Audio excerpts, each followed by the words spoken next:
Good morning. This is Jim Whitehead. And I know you're probably saying, why are you laughing? It's not funny. Anyway, I'm just a little tired today because I watched the debates last night. Now, I will say nothing about politics, except I'm running for president. So vote for me. And if you know Jamie, she's the CEO of All Power and yada, yada, yada, and Phoenix Animal. She has nominated me. So here's the first beginning of my basically working to get elected. So anyway, today we're going to talk about, and I look for animals that are here or maybe are not here or they could be here. Anything of the above. The animal is the Thylacine, also known as a Tasmanian tiger or the Tasmanian wolf. Now, if you've got that many names, why aren't you here? Anyway, we'll get into that. Basically, the Tasmanian tiger, wolf, was a carnivorous marsupial native to Australia, down under, Tasmania, and the New Guinea. It was the largest known carnivorous marsupial of modern times. Although officially declared extinct in the 20th century, the Thylacine continues to be a subject of fascination and mystery due to, thank goodness, reported sightings and ongoing searches for any surviving populations. We hope and pray. We don't like to lose our animals. They're wonderful, right?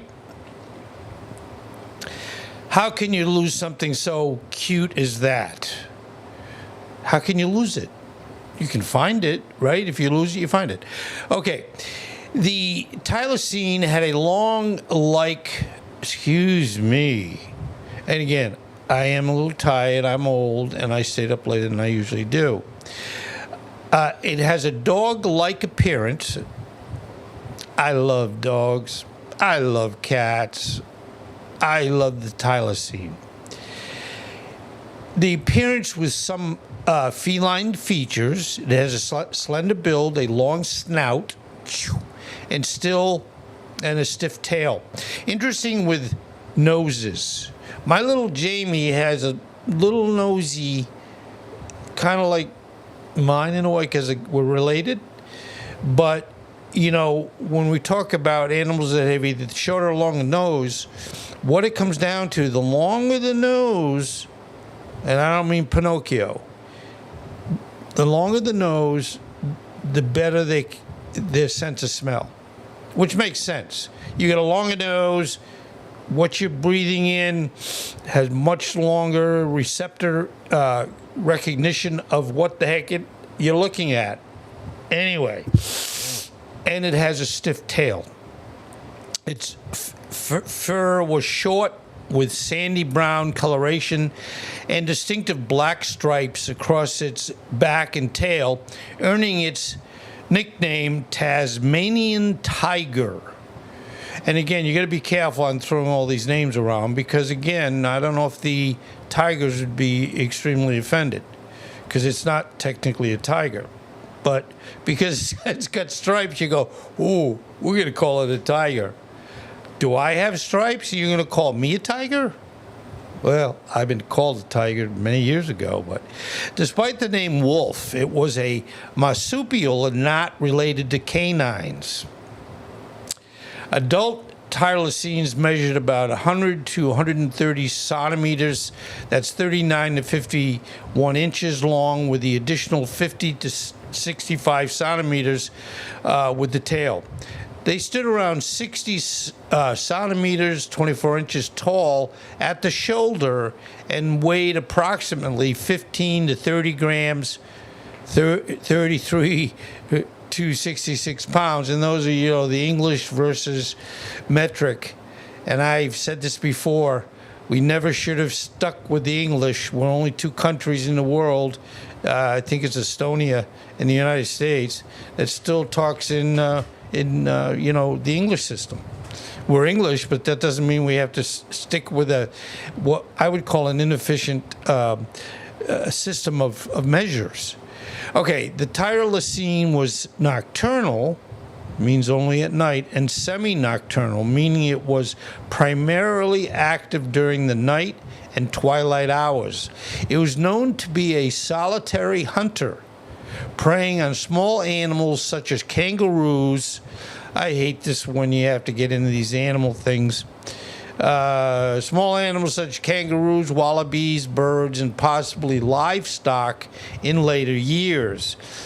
It had a unique ability to open its jaws incredibly wide, which likely helped with catching and eating prey. I know they could eat. We get it.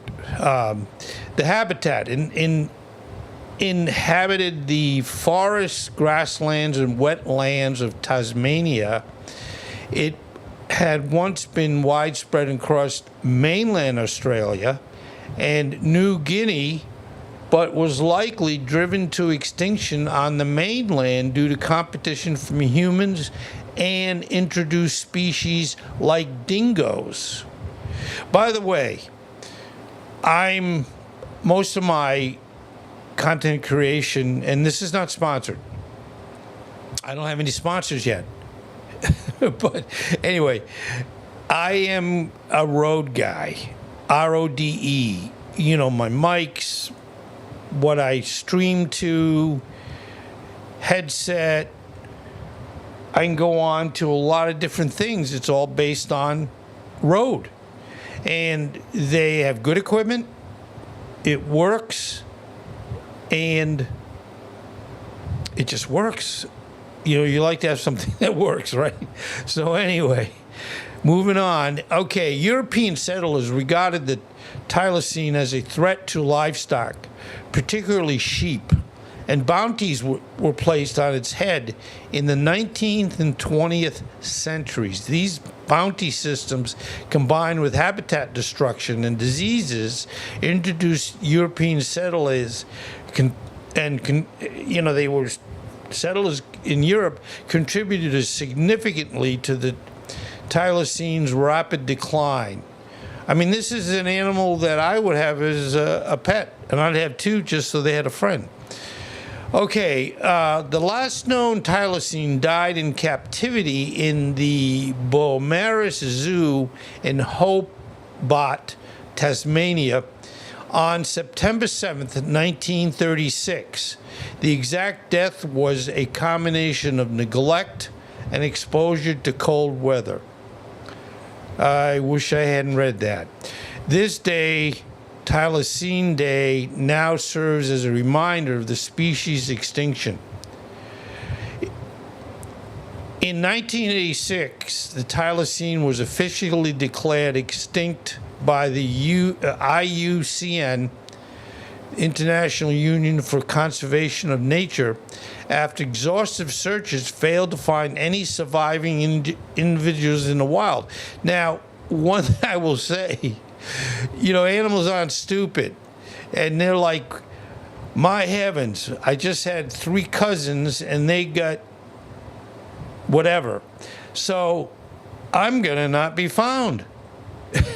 I mean, they would kind of probably figure that out. And, they might say, well, I used to eat this, I used to eat that, now I eat berries. That's okay. They can live, maybe. So in recent years, there have been discussions about using de-extinction technology. Now, I've never heard of this. And so you're hearing it, I'm hearing it. They want to bring back the Thylacine. Don't blame them.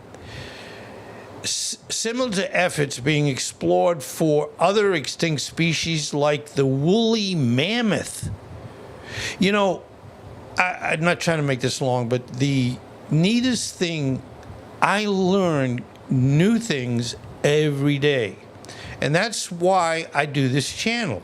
It isn't for me, totally. It's for you. Because if you love animals, you learn things that you didn't know. And I know there's sad things as we go along, but then there's some good things and happy things. So that's what we try to do. So, using DNA from a preserved Thylacine specimens, scientists have attempted to sequence the genome and explore potential methods to revive the species through cloning and gene editing technologies. Okay, the Thylacine holds an important place in Australia and Tasmanian culture, symbolizing the tragic consequences of human impact on native species. It has inspired a sense of loss, fascination, and even hope for its possible rediscovery or scientific revival. The story remains poignant reminder of the fragility of ecosystems and the role humans play in both the extinction and the potential rival. It's one of those things where if you screw up, and we've lost the Tasmanian tiger, what do we try to do if you make a mistake? You try to do better next time, or you do whatever you can to reverse the mistake. So here we go. We're going to start running a Thylacine recovery. But anyway, I hope you enjoyed it today as much as I did. And I'll see you in the next one. And thank you for being here. I really do appreciate it. Because remember, if I don't have you, I don't have anything. Right? Okay. Take care.